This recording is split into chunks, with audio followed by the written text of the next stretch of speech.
Good afternoon, friends. Myself Tanish. I am studying in grade 6. Today I am here to give a speech about how scientists brought back direwolves. So basically, direwolves is a creature that went extinct 10,000 years ago. But now, modern scientists were able to bring it back by various methods. And now let's see how. So direwolves, as I already told, were extinct 10,000 years before, and they are basically like wolves but bigger and stronger and have sharper teeth. Now let's see how they brought it back. First of all, they found the skull of a direwolf which was 72,000 years old and had the ear bone from it. And they found a tooth of a direwolf and took the DNA from it. But this is the highest number of DNA we have ever gotten from anything. And now after that, they tried to match it with every this possible, but finally they found a match.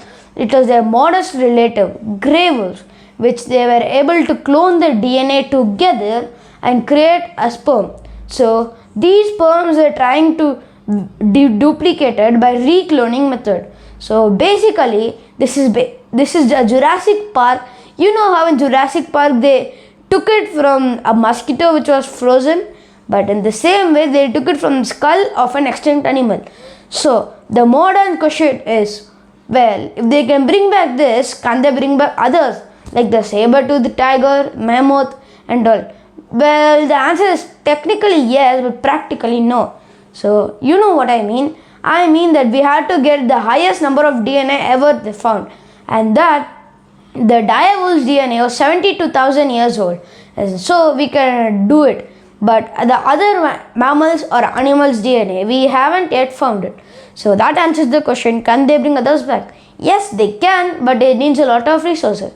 And now, so with very modern technologies, very smart technologies, they can easily clone sperms. As I am saying, the DNA of direwolves matches with its modest thing, which is the grey wolf.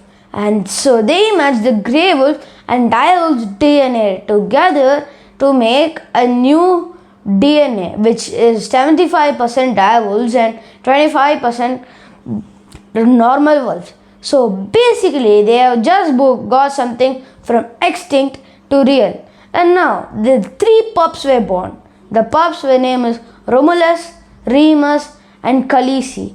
They are living a very healthy lifestyle now. So I already told you that. Now, if they can bring back direwolves, they can bring back others too.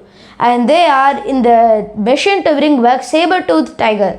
So basically, if you don't know what saber-toothed tiger is, it's basically a tiger and a lion together, which has a very big teeth. And now, as I already told, Romulus, Remus, and Khaleesi, they have direwolves' DNA. So scientists are planning to get DNA from them after they grow up, because it can be very fatal if they took DNA from them now. When they grow up and they live a healthy lifestyle, they can take DNA from them, then they can easily bring back the whole species of direwolves back. And these direwolves were hunting predators. So we'll see how it will change.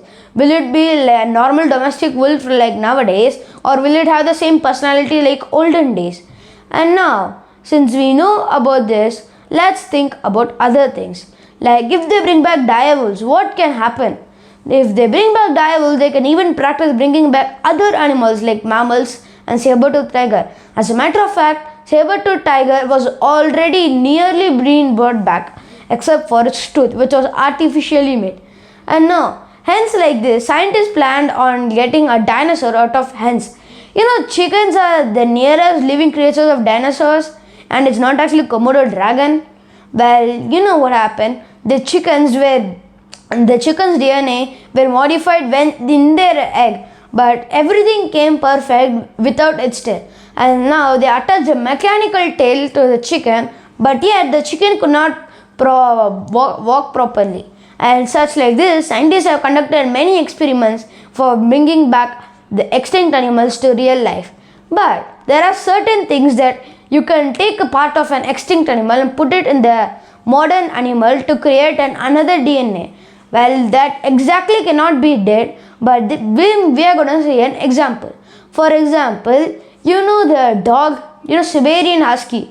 The Siberian Husky's dog's head was decapitated from its body and attached into a mechanical body. It survived exactly for 2 hours. It made sounds, it made eye contact, it made stimuli, which means it reacted to sound, but it died after 2 hours. So the idea of bringing other extinct animals to our world is not exactly very safe, because there are some animals like T-Rexes, Velociraptors and all, but there are some animals which are like completely harmless like dodo birds and all. So thank you.